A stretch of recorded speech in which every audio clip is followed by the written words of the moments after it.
Hello students, कैसे हैं आप। मैं सरताज और आप सभी का बहुत बहुत वेलकम हमारे चैनल सरताज सर 123 में। तो आइए स्टूडेंट्स, आज के इस वीडियो में हम बात करने वाले हैं कक्षा 10वीं गणित जो मासिक टेस्ट है उसको हम आज के इस वीडियो में सॉल्व कराने वाले हैं। और ये जो टेस्ट है माह अगस्त का है स्टूडेंट्स। तो इस वीडियो में हम पूरा मासिक टेस्ट को सॉल्व कराने वाले हैं। तो सभी स्टूडेंट हमारे चैनल के साथ जुड़ जाइए और पूरा टेस्ट बहुत अच्छे से, बहुत ही एक्सप्लेनेशन के साथ, बहुत आसानी से आप देख सकते हैं और अपनी कॉपी में सॉल्व करा के स्कूल में चेक करा सकते हैं। तो चलिए स्टूडेंट, स्टार्ट करते हैं आज का टेस्ट, जिसमें हम कक्षा 10वीं गणित का मासिक टेस्ट सॉल्व करने वाले हैं।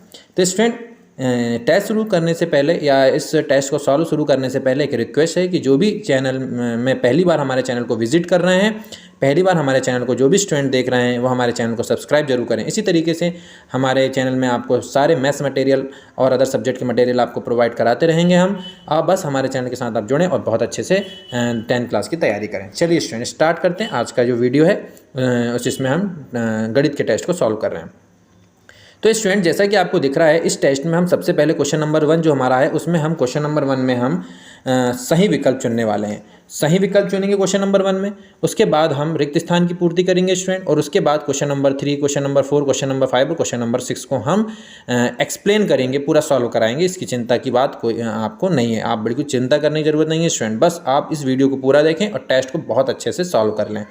चलिए स्टूडेंट, हम आपको आंसर बताते हैं। पहले का आंसर क्या आएगा। तो पहला क्वेश्चन ये कहता है सही विकल्प का 96 और 404 का एचसीएफ होगा। तो स्टूडेंट, इसका सही आंसर होगा 4। इसका बी नंबर का इसका सही आंसर होगा 4 कि इन दोनों का एचसीएफ जो है वो 4 होगा। दूसरा क्वेश्चन है यदि a1/a2 is equal to b1/b2 is not equal to c1/c2 तो समीकरण निकाय होगा। तो इसका आंसर होगा, इसका कोई हल नहीं होगा। ठीक है स्टूडेंट, चलिए तीसरा प्रश्न देख लेते हैं कि एक द्विघात बहुपद ax² plus bx plus c के शून्य अल्फा और बीटा है। तो अल्फा प्लस बीटा का मान, इसका सही आंसर होगा माइनस b/a। स्टूडेंट, c/a नहीं होगा, b/a। ठीक है, ये इसके चारों ऑप्शन है, ये पूरे गलत ऑप्शन दिए गए हैं, तो आपको ये चारों ऑप्शन में ध्यान नहीं देना है। चलिए चौथा क्वेश्चन जो है वो है ax² plus bx plus c is equal to 0 एक द्विघात समीकरण है, इसका विविक्तिकर होगा, यानी हमको यहाँ पर विविक्तिकर चेक करना है स्टूडेंट। तो इसका विविक्तिकर होगा d बराबर b² माइनस 4ac, यानी ए नंबर का इसका आंसर आपका सही होगा। चलिए स्टूडेंट, क्वेश्चन नंबर 2 हल कर लेते हैं। रिक्त स्थान की पूर्ति कीजिए। एक परिमेय संख्या और एक अपरिमेय संख्या का अंतर खालिस्तान संख्या होती है। तो यहाँ पर आंसर आएगा अपरिमेय संख्या। स्टूडेंट, क्या आएगा? अपरिमेय संख्या। थोड़ा मोटा पेन हो गया है अब, इसलिए आप इसकी चिंता ना करें, लेकिन अपरिमेय संख्या। ठीक है, अपरिमेय संख्या। दूसरे में जाएगा खालिस्तान में, यहाँ पर आ जाएगा प्रतिच्छेद। दूसरे का आंसर हो जाएगा प्रतिच्छेद।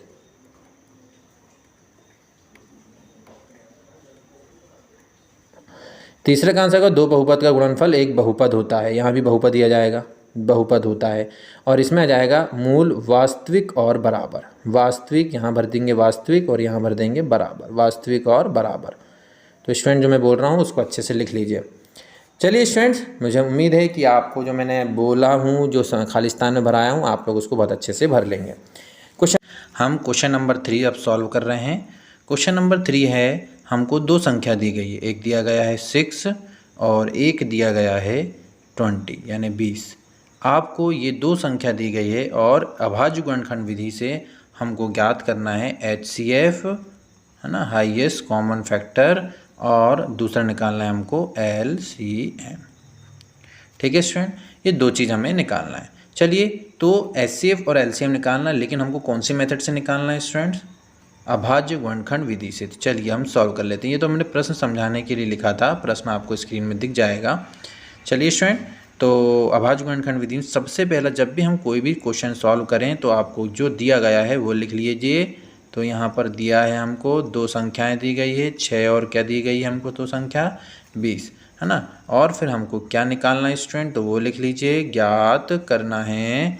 तो हमें क्या ज्ञात करना है स्टूडेंट, वो लिख लीजिए, है ना। यानी हमको पहले नंबर पे निकालना है HCF इन दोनों संख्या का, ठीक है, और दूसरे नंबर पे निकालना है LCM। ठीक है, चलिए स्टूडेंट, तो सबसे पहले अभाज्य गुणनखंड विधि है, यानी अभाज्य गुणनखंड विधि यानी अपन को इसके अभाज्य गुणनखंड कर लेना है, जो भी संख्या हमको दी गई है दोनों। तो चलिए कर लेते हैं। तो पहले 2 से देते हैं, 2 तिया 6 और फिर ये हो जाएगा 3 एक कम 3 1 आ गया। अब इसी तरीके से अपन को 20 में भी 20 के भी अभाज्य गुणनखंड कर लेना है। चलिए तो कर लेते हैं 20 के भी अभाज्य गुणनखंड। तो 2 से करते हैं, 2 एक कम 2 और फिर 0 हो गया। फिर 2 से फिर कर लेते हैं, 2 5 6 10 और फिर उसके बाद आ जाएगा 5 एक कम 5। यदि मैं बोलूँ कि 6 के अभाज्य गुणनखंड क्या बने, तो हम देख रहे हैं कि 6 के जो अभाज्य गुणनखंड है वो बना 2 गुणित 3। और यदि हम बोलें 20 के अभाज्य गुणनखंड क्या बने, तो 20 का अभाज्य गुणनखंड बने क्या बने 2 गुणित 5। ठीक है, तो इस तरीके से हमको अभाज्य गुणनखंड लिख लेना है। और अब हमको दो जो चीज़ निकालना है वो निकाल लेंगे, है ना। तो अपन लिखेंगे अतः, अब सबसे पहली चीज़ है ए नंबर पे कि हमको HCF निकालना है। और HCF भी किसका निकालना है स्टूडेंट, 6 और 20 का। तो ऐसा कोष्टक में आप 6 और 20 लिख सकते हैं। HCF का मतलब होता है हाईएस्ट कॉमन फैक्टर, यानी हमको इन दोनों संख्या में जिसके हमको अभाज्य गुणनखंड निकाले हैं, इसमें जो कॉमन फैक्टर है, कॉमन गुणनखंड है वो देखना। तो ये 2 कॉमन दिख रहा है स्टूडेंट, एक, और इसके अलावा 3, यहाँ पर 3 है ही नहीं, यानी यहाँ पर 5 है तो यहाँ 5 नहीं, यानी हमको दोनों में जो कॉमन संख्या दिख रही है वो केवल क्या दिख रही है, 2 दिख रही है। तो केवल 2 अकेली है, इसलिए इसका जो HCF है वो 2 अकेला आ जाएगा। ठीक है, और यदि हम LCM की बात करें स्टूडेंट, तो LCM जब हमको निकालना होता है तो LCM में सबसे पहला काम हमारा ये होता है कि पहला जो भी गुणनखंड है उसको लिख लीजिए। तो 2 गुणित 3 तो हमने लिख लिया। अब हमको नीचे वाले में ये देखना है कि क्या ये 2 1 आ चुका है ना, 1 2 लिख चुके हैं, दूसरा 2 नहीं लिखे हैं, तो दूसरा 2 आपको गुणे करके लिख लेना है। और 5 जो कि हमने नहीं लिखे थे, तो गुणित करके लिख लेना है 5। अब यदि हम इसको गुणा कर लें तो ये हो जाएगा 2 तिया 6 6 दूनी 12 12 पंचे 60। तो LCM कितना आ जाएगा 60। और यही जो है हमारा इस क्वेश्चन का क्या कहलाएगा स्टूडेंट, आंसर कहलाएगा। ठीक है, उम्मीद करता हूँ कि आज का जो ये मैंने जो क्वेश्चन कराया, क्वेश्चन नंबर हमारा जो टेस्ट पेपर का है वो है क्वेश्चन नंबर 3। वह क्या है, ये क्वेश्चन नंबर 3। ठीक है, तो क्वेश्चन नंबर 3 आपको बहुत अच्छे से समझ में आ गया हो। चलिए स्टूडेंट, क्वेश्चन नंबर 4 जो है हमको टेस्ट पेपर में वो क्या दिया गया है उसको देख लीजिए। क्वेश्चन नंबर 4 हमारे पास है कि एक द्विघात बहुपद ज्ञात कीजिए जिसके शून्यकों का योग और गुणनफल दिया गया है। यानी स्टूडेंट हमको शून्यकों का योग दिया है और गुणनफल दिया है ना। तो हम मान लेते हैं थोड़ी देर के लिए दिया है, तो वो लिख लेंगे हम यहाँ पर। सबसे पहले क्या लिखेंगे स्टूडेंट, दिया है। हमें क्या क्या दिया है स्टूडेंट, तो हमें दिया है पहले नंबर पे दिया है हमें दिया है शून्यकों का योग। आप वहीं साइड में लिखना, शून्यकों का योग। और शून्यकों का योग जो है वो कितना दिया है, तो शून्यकों का योग हमको दिया गया है प्रश्न में 1/4। ठीक है, और दूसरे नंबर पे हमें दिया गया है शून्यकों का गुणनफल। क्या दिया है स्टूडेंट, शून्यकों का गुणनफल। ठीक है, तो शून्यकों का गुणनफल कितना दिया गया है हमको, -1 दिया है। ठीक है, चलिए अब हमको ज्ञात क्या करना है, बहुपद, है ना। जो हमें निकालना है स्टूडेंट, तो हम यहाँ पर मान लेते हैं। तो माना एक द्विघात बहुपद, माना एक द्विघात बहुपद क्या हो जाएगा, हम उसको मान लेते हैं ax² + bx + c। इसको इक्वेशन नंबर क्या दे दीजिए, फर्स्ट। हम यानी कुल मिला के जो दिया है वहाँ से हम ये a b c की वैल्यू फाइंड करने की कोशिश करेंगे। ये a और b और c की वैल्यू फाइंड करेंगे, यानी निकालने की कोशिश करेंगे। तो चलिए स्टूडेंट्स, तो यहाँ पर हमको जो दिया है उसका हम यूज़ करते हैं, है ना। तो अब है ना, हम सबसे पहले हमें क्या दिया है, शून्यकों का हमको दिया है योग। तो शून्यकों का योग कितना दिया है स्टूडेंट, हमको दिया है 1/4। और शून्यकों का योग का फॉर्मूला क्या होता है, -b/a = क्या हो गया, 1/4। तो b/a -1 क्या हो गया स्टूडेंट, यहाँ 4 हो गया। अब हमको दूसरे नंबर पे क्या दिया गया है, शून्यकों का गुणनफल। तो शून्यकों का गुणनफल कितना दिया है स्टूडेंट हमको, -1। और इसका फॉर्मूला होता है c/a। तो c/a = दिया है -1/1। अब जब हम यहाँ दोनों निकाल लें तो यहाँ देखो, यहाँ a की वैल्यू यदि हम कंपेयर करें तो यहाँ a की वैल्यू 4 दिख रही है और यहाँ a की वैल्यू 1। तो हमको यहाँ पर सेम वैल्यू लाने के लिए यानी 4 लाने के लिए 4 का गुणा और 4 का क्या करना पड़ेगा, भाग। तो 4 एक कम -4 और फिर 4 एक कम 4, तो ये आ गया C/A। अब यहाँ देख रहे हैं हम कि a की वैल्यू यहाँ भी कंपेयर करने पर 4 दिख रही है और यहाँ भी a की वैल्यू कंपेयर करने पर 4 दिख रही है। इस केस में अब हम यहाँ पर क्या कर लेंगे स्टूडेंट, तुलना कर लेंगे। ठीक है, तो तुलना करने पर क्या हो जाएगा स्टूडेंट, इसी के आगे का है तुलना करने पर तो तुलना करने पर क्या हो गया स्टूडेंट, a की जो वैल्यू आई वो आई हमारे पास, आप चाहो तो देख सकते हैं, है ना। तुलना करने पर a की वैल्यू क्या आई है हमारे पास, तुलना करने पर a की जो वैल्यू मिली वो मिली हमको 4। ठीक है, तो ठीक है, और b की वैल्यू क्या मिली -1 और c की वैल्यू क्या मिली -4। ठीक है, यानी a की वैल्यू हमको मिली 4, b की वैल्यू जो मिली कंपेयर करने पर वो मिली -1 और c की जो वैल्यू मिली वो मिली हमको -4। अब हम यहाँ पर ये मान रख देंगे, तो हम लिखेंगे अतः बहुपद, है ना। बहुपद क्या है, बहुपद हमारे पास a हमको कितना आया 4, x² हो गया, धन -1x तो ये हो गया -x, धन c है तो यहाँ हो जाएगा -4। ठीक है, तो यह आ गया 4x² प्लस माइनस x और प्लस -4, और यही क्या कहलाएगा, बहुपद कहलाएगा। तो उम्मीद करता हूँ स्टूडेंट ये क्वेश्चन भी बहुत अच्छे समझ में आ गया होगा। आप बढ़िया इसको बहुत अच्छे से सॉल्व कर लीजिए, स्क्रीनशॉट ले लीजिए और उसको अच्छे से कॉपी में नोट कर लीजिएगा। चलिए, तो एक और क्वेश्चन जो हमको टेस्ट पेपर में दिया था उसको भी हम सॉल्व कर लेते हैं। ठीक है, चलिए स्टूडेंट, क्वेश्चन नंबर 5 है, आपको दिख रहा होगा स्क्रीन में भी। क्वेश्चन नंबर 5 है, 5 पेंसिल तथा 7 कलम का जो मूल्य है वो 50 रुपये है, जबकि 7 पेंसिल और 5 कलम का मूल्य 46 रुपये है। तो एक पेंसिल का मूल्य तथा एक कलम का मूल्य ज्ञात कीजिए। चलिए स्टूडेंट, इस क्वेश्चन को हमको जब हम सॉल्व करना है तो इसमें सबसे पहले जो चीज़ हमको निकालना है उसको हम चर मान लेंगे कुछ। जैसे हमने कहा, हम मान लेते हैं माना एक पेंसिल का मूल्य, अपन कितनी पेंसिल का मूल्य मान लेते हैं, एक पेंसिल का मूल्य मान लिया हमने। एक पेंसिल का जो मूल्य है वो कितने रुपए है, इसको अपन x मान लेते हैं।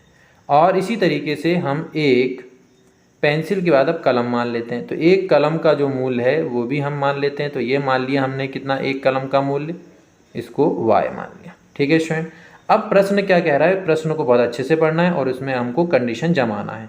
तो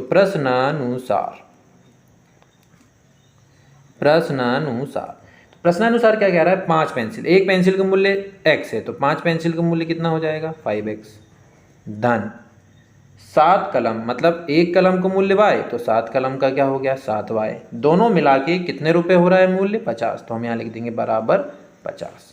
ठीक है, इसी तरीके से पुनः प्रश्नानुसार, है ना, पुनः प्रश्नानुसार, तो पुनः प्रश्नानुसार क्या है कि 7 पेंसिल मतलब क्या हो जाएगा 7x, क्योंकि एक पेंसिल x तो 7 पेंसिल 7x, और 5 कलम मतलब क्या हो जाएगा 5y, इन दोनों का जो मूल्य है वो कितना है 46।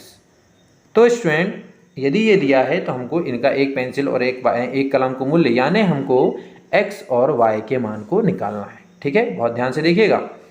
अब स्टूडेंट, जब हमको x और y के मान को निकालना है तो हम इन दोनों इक्वेशन को सॉल्व कर लेंगे। इसको देंगे हम समीकरण नंबर 1 और दूसरे को देंगे हम समीकरण नंबर 2। इन दोनों समीकरण को अब हमको हल कर लेना है। अब हल करते समय हम कोई भी विधि का इस्तेमाल कर सकते हैं, चाहे विलोपन हो चाहे प्रतिस्थापन हो, जो आपको आसान लगे वो विधि। तो हम यहाँ पर इसको विलोपन विधि से करेंगे। अब स्टूडेंट, विलोपन विधि क्या होती है, थोड़ा याद करें कि आपको पता होगा कि हम यहाँ पर नीचे यदि x का गुणांक यहाँ नीचे 7 दिख रहा है तो हम यहाँ पर ऊपर 7 का गुणा कर देते हैं, है ना, और यहाँ पर x का गुणांक 5 दिख रहा है और तो नीचे हम किसका गुणा करते हैं 5, जिससे क्या होते हैं कि x के कोफिशिएंट यानी x के गुणांक समान हो जाते हैं और उसको हम हटा देते हैं। इसी को तो विलोपन कहा गया। चलिए वही करते हैं। तो समीकरण 1 में हमको कितने का गुणा करना है स्टूडेंट, समीकरण 1 में हमको 7 का गुणा करना है और उसमें से घटा देना है समीकरण 2 को, जिसमें कि समीकरण 2 में कितने गुणा करना है स्टूडेंट 5 का। ठीक है, जो मैंने बताया थोड़ा समझ में आया स्टूडेंट। तो उसको समझो। पहले की जो मैंने बताया उसमें थोड़ा सा ध्यान रखना कि हम यहाँ पर कौन सी विधि का इस्तेमाल कर रहे हैं, विलोपन विधि का इस्तेमाल कर रहे हैं। कौन सी विधि का इस्तेमाल कर रहे हैं, विलोपन। ठीक है, तो विलोपन विधि का हम यहाँ पर इस्तेमाल कर रहे हैं। ठीक है, चलिए तो अब अपन आगे का सॉल्व कर लेते हैं। समीकरण जो एक है उसमें हम 7 का गुणा कर रहे हैं, तो 7 का गुणा कर लीजिए इसमें, या लिखिए समीकरण में पूरे में। तो ये हो जाएगा 7 35x धन 7 49y बराबर 7 35, यानी हो गया 350। अब समीकरण 2 में हम 5 का गुणा कर रहे हैं, तो 35x धन 25y बराबर 46 में 5 गुणा 5 6 30 का 0 हासिलाई 3 5 4 20 और 3 23। और हमको दोनों को क्या करना है स्टूडेंट, घटा देना है। ठीक है, चलिए घटा देते हैं। तो ये 35x से 35x कैंसिल हो गया, ये प्लस का ये भी माइनस हो गया, बदल के चिन्ह, और ये भी क्या हो गया, माइनस हो गया, है ना। तो घटा दीजिए, 49 में से 25 गया तो यहाँ क्या बच जाएगा स्टूडेंट, 24y बच जाएगा बराबर 350 में से 230 गया तो यहाँ बच जाएगा 120। ठीक है, तो स्टूडेंट y बराबर कितना आ जाएगा, y बराबर 120 और y के साथ गुणे में क्या है 24, तो उसको बट्टे में चला जाएगा, पक्षांतर करेंगे तो बट्टे हो गया 24। तो 24 को आप काट दीजिए, तो 24 पंछे होता है 120, है ना। तो ये हो गया y बराबर कितना आ गया स्टूडेंट, 5। तो y बराबर कितना आ गया, 5। ठीक है, अब ये y के मान को आप समीकरण 1 में रख देते हैं हम। तो y के मान को समीकरण 1 में रखेंगे। समीकरण 1 में y बराबर 5 रखने पर, है ना, तो इसको रख दीजिए। तो y बराबर अपन 5 रखेंगे समीकरण 1 में, तो देखते हैं क्या होता है। तो ये हो गया 5x धन 7 और y की जगह में कितना रखना है स्टूडेंट, 5 बराबर कितना हो गया 50। तो ये हो गया 5x प्लस 7 35 बराबर कितना आ गया स्टूडेंट, 50। तो 5x बराबर 50 और 35 का पक्षांतर करेंगे तो प्लस है, तो उधर क्या हो जाएगा माइनस। तो ये आ गया 5x बराबर 50 में से 35 गया स्टूडेंट, कितना बचा 15। अब यहाँ हो गया x बराबर 5 गुणे में है तो कहाँ चले जाएगा, बटे में यानी भाग में। 5 1 कम 5 5 दिया 15, तो x बराबर क्या आ गया स्टूडेंट 3। तो x बराबर कितना आ गया 3। तो इसका मतलब ये हुआ x हमने क्या माने थे, पेंसिल। तो पेंसिल, एक पेंसिल का मूल्य x बराबर 3 आया, तो एक पेंसिल का मूल्य क्या हो जाएगा, यहाँ लिख देना नीचे, अतः एक पेंसिल का मूल्य कितने रुपए 3, और y बराबर आया 5, मतलब एक कलम का मूल्य कितने रुपए 5। और यही इसका क्या कहलाएगा स्टूडेंट, आंसर। बस इतना सा काम आप करिएगा स्टूडेंट, जगह नहीं है इस कारण से मैंने नहीं लिखा। बस नीचे आपको क्या लिखना है, अतः एक पेंसिल का मूल्य 3 रुपये और एक कलम का मूल्य 5 रुपये। तो ये आप लिख लेंगे। ठीक है, चलिए स्टूडेंट्स, तो अब जो हमारा क्वेश्चन नंबर 5 था ये पूरा सॉल्व हो गया। उम्मीद है कि आपको समझ में भी आया होगा। चलिए स्टूडेंट, क्वेश्चन नंबर 6 भी जल्दी से हम सॉल्व कर ही लेते हैं। क्वेश्चन नंबर 6 क्या है हमारे पास, क्वेश्चन नंबर 6 है एक समीकरण दिया है, उसके हमको मूल्य ज्ञात करना है। तो हम इसको सॉल्व कर लेते हैं स्टूडेंट। और समीकरण क्या है वो भी दिख रहा है आपको, तो हम लिख लेते हैं, दिया है एक समीकरण दिया है हमको x/1/x इज इक्वल टू 3। अब इसको आपको मूल ज्ञात करना है। तो मूल ज्ञात करना बड़ा आसान है स्टूडेंट। तो पहले सबसे पहले तो इसको हम सॉल्व करेंगे। तो इसके बटे में कुछ नहीं, तो बटे में क्या ले लीजिए a। अब इसको आप एलसीएम ले लीजिए, x और 1 का एलसीएम कितना आ जाएगा x। तो x का ऊपर गुणा हो जाएगा, तो x का गुणा x में होगा तो x² हो गया, माइनस x से x कैंसिल हो गया, तो यहाँ क्या बचा 1 इज इक्वल टू क्या हो गया 3। तो ये हो गया student x² minus 1 is equal to, ये x हर में है, पक्षांतर करेंगे गुणे में चला जाएगा, तो 3 के साथ x हो गया। अब उसको भी इधर ला लीजिए, तो ये हो गया x² minus 3x minus 1 is equal to क्या हो गया 0 हो गया स्टूडेंट। ठीक है, समझ में आ रही इतनी बात। अब हमको यहाँ पर क्या करना है, इसको सॉल्व करना है ताकि इससे क्या निकल जाए, मूल। तो मूल निकालने के लिए हम यहाँ पर इस्तेमाल करते हैं सूत्र विधि का। किसका इस्तेमाल करते हैं, सूत्र विधि का। तो हम यहाँ पर करेंगे कि ax² plus bx plus c is equal to 0 से तुलना, है ना। यहाँ पर हम समीकरण की तुलना कैसे कर रहे हैं, ax² plus bx plus c से। हम लिखेंगे हम समीकरण, है ना, समीकरण ax² plus bx plus c is equal to 0 से हम इस समीकरण की तुलना करेंगे। तो यहाँ a का मान क्या आ जाएगा, यहाँ x² का गुणांक a था, यहाँ x² गुणांक कितना है 1, कुछ नहीं लिखा मतलब 1, तो a का मान कितना आ गया 1। b, यहाँ x का गुणांक b है और यहाँ x का गुणांक -3 है, तो b बराबर क्या आ गया -3। और यहाँ पर c अचर है, यहाँ अचर कितना -1, तो c का मान कितना आ गया -1।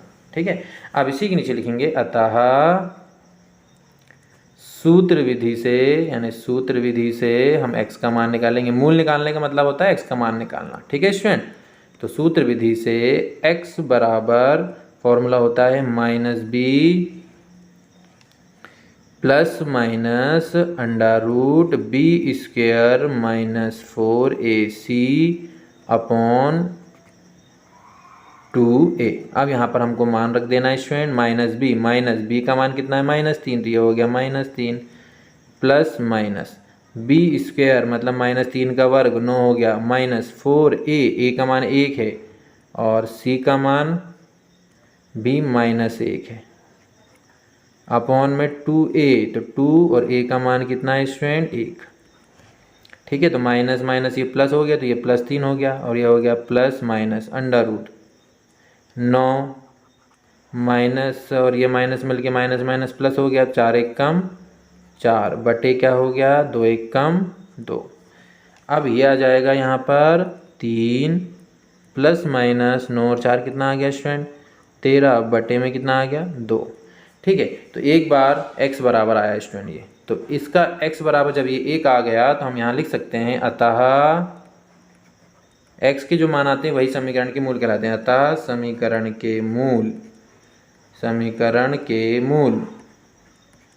ठीक है, समीकरण के मूल, पहला मूल क्या आया है, एक बार प्लस ले लेंगे, यहाँ पर प्लस और माइनस दोनों चिन्ह है तो एक बार प्लस लेना है, तो ये आ जाएगा 3 + √13/2, तो ये एक मूल हो जाएगा और दूसरा मूल हो जाएगा 3 - √13/2, तो ये दूसरा मूल हो जाएगा और यही इसका क्या कहलाएगा स्टूडेंट आंसर कहलाएगा। उम्मीद करता हूँ स्टूडेंट्स कि मेरे जो वीडियो है जिसमें मैंने आपको ये सारे क्वेश्चन सॉल्व कराए, ये आपको पसंद आया होगा। थोड़ा बड़ा वीडियो है लेकिन हमने पूरा टेस्ट सॉल्व कराने के लिए वीडियो थोड़ा बड़ा बनाया है। तो चलिए आज को, यदि आपको हमारा वीडियो अच्छा लगा हो तो हमारे वीडियो को लाइक करें और हमारे वीडियो के माध्यम से आप पूरा 10th क्लास का टेस्ट पेपर को बहुत अच्छे से सॉल्व कर लें। फिर भी कोई प्रॉब्लम जाए तो कमेंट्स करके आप बताएं, आपको हम और अच्छे से और विधि से हम आपको इस तरीके से एक्सप्लेनेशन देने की कोशिश करते रहेंगे। चलिए स्टूडेंट, तो आज का वीडियो को हम यहीं समाप्त करते हैं, फिर मिलेंगे नेक्स्ट वीडियो में नेक्स्ट टॉपिक के साथ। तब तक के लिए धन्यवाद।